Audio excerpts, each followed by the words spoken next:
Bapak Ibu semuanya. Pada kesempatan Parentscape kali ini, saya akan mencoba menjawab beberapa pertanyaan yang sudah masuk ke JCDC. Ada beberapa pertanyaan yang akan saya bahas, kita baca satu-satu ya. Yang pertama adalah dari Ibu Priscilia Tunggal. Halo Kak, anak saya usianya 3 tahun. Kosakatanya masih sedikit dan lafalnya pun belum jelas. Apa yang harus saya lakukan agar dia bisa lancar bicaranya? Anaknya jarang mau eye contact kalau diajak latihan bicara. Ibu, memang yang pertama adalah eye contact karena kita sudah bahas di SPO adalah early communication skill, di mana salah satunya adalah eye contact. Eye contact itu sebenarnya selain anak mempunyai kesiapan untuk melihat dan berkonsentrasi, mereka juga seperti siap untuk menangkap informasi dalam bentuk apapun termasuk visual. Jadi pastikan memang eye contact-nya sudah bagus atau rentang eye contact-nya cukup lama. Setelah itu untuk membuat anak bisa lancar bicaranya, itu kita juga bisa lakukan dengan bermain. Nah, untuk bermain kita bisa lakukan dengan misalnya apa yang anak sukai, lalu kita bermain bersama-sama, lalu kita menamainya sambil bermain. Tidak perlu untuk menanyakan ini apa, ini itu, dan kita bermain. Untuk lafalnya yang belum jelas, kita harus lihat apakah sejak awal anak sudah mampu untuk mengucapkan artikulasi B, P, dan M terlebih dahulu. Jika sudah, nanti kita akan bahas di artikulasi berikutnya. Pastikan di artikulasi B, P, dan M itu cukup jelas dahulu. Itu kira-kira jawabannya. Semoga Ibu Priscilia Tunggal bisa mendapatkan jawaban ini dan puas dengan jawaban saya. Berikutnya adalah pertanyaan dari Naidian. Pertanyaannya seperti ini. Anakku speech delay, gangguan bahasa ekspresif padahal no screen time. Apa saja sih yang sebenarnya menyebabkan speech delay? Ibu, kalau saya boleh cerita, speech delay itu tidak hanya karena screen time. Jadi berbagai macam masalah itu bisa menyebabkan anak speech delay. Salah satunya adalah anak juga tidak berkomunikasi atau tidak diberi kesempatan untuk berbicara.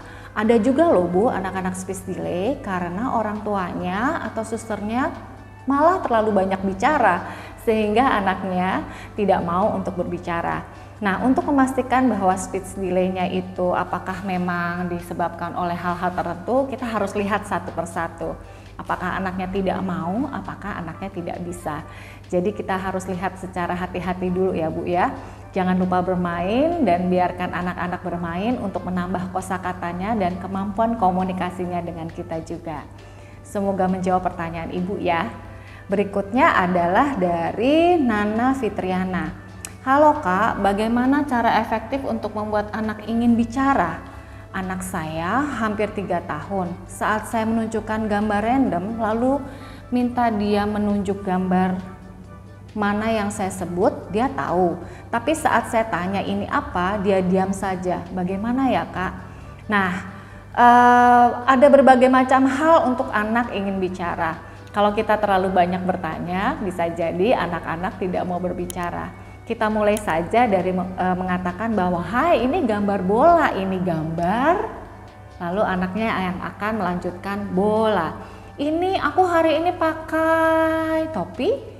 Lalu dia akan mengatakan geleng. Oh aku pakai baju. Lalu dia ya terima saja dahulu supaya kita bisa menciptakan komunikasinya dulu. Belajar untuk menamai tidak serta-merta harus belajar menamai kata atau benda yang dijumpai. Kadang-kadang kita belajar bermain dulu, menyebutkan nama-nama itu dan anak mulai mendengar. Setelah itu nanti kita akan mencoba untuk anak-anak mencoba baju, ini benda, baju. Jangan lupa loh, kita dimulai dengan kalimat berita, lalu habis itu kalimat pertanyaan dan juga melanjutkan kata-katanya. Nah, kalau anak belum atau tidak mau berbicara, banyak faktor yang harus kita tanya juga kenapa anak tidak mau. Mudah-mudahan bisa menjawab pertanyaannya ya. Yang berikutnya adalah pertanyaannya dari Regita Asri. Pertanyaannya adalah sebagai berikut. Yang sering saya temui, pengobatan alternatif untuk anak speech delay seperti minum obat-obatan dan produk A. Apakah berpengaruh dalam mengatasi speech delay? Dan yang kedua, apakah speech delay bisa mempengaruhi kecerdasan anak? Ibu, untuk masalah obat mungkin bukan kapasitas saya untuk menjawab. Tapi menurut saya mempunyai prinsip bahwa anak bisa karena terbiasa.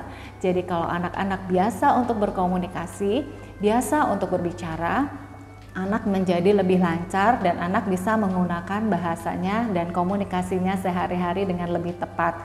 Mungkin obat-obatan yang Ibu maksud adalah untuk menambah vitalitas anak ketika anak mencoba untuk mencerna. Tapi sekali lagi itu bukan area saya. Nah, apakah speech delay bisa mempengaruhi kecerdasan anak? Untuk menjawab pertanyaan kedua, apakah speech delay bisa mempengaruhi kecerdasan anak?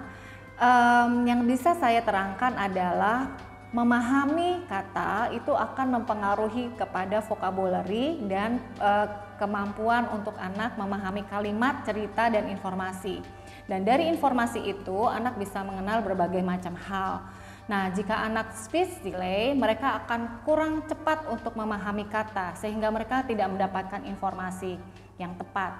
Dan kita tahu bahwa segala sesuatu yang pelajaran yang di sekolah itu menuntut anak membuat mereka untuk memahami dari kata dan kalimat.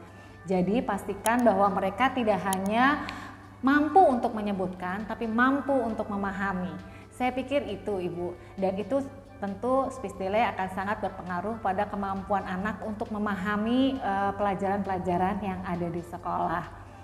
Begitu kira-kira Ibu yang bisa saya sampaikan, dan terima kasih untuk Bapak Ibu semuanya, teman-teman semuanya yang sudah mengikuti Parentscape kali ini. Mudah-mudahan jawaban-jawaban saya bisa memberikan sedikit informasi atau membuat Bapak Ibu dapat melakukan hal-hal yang terpenting untuk anak-anak di rumah. Terima kasih, sampai ketemu lagi. Bye!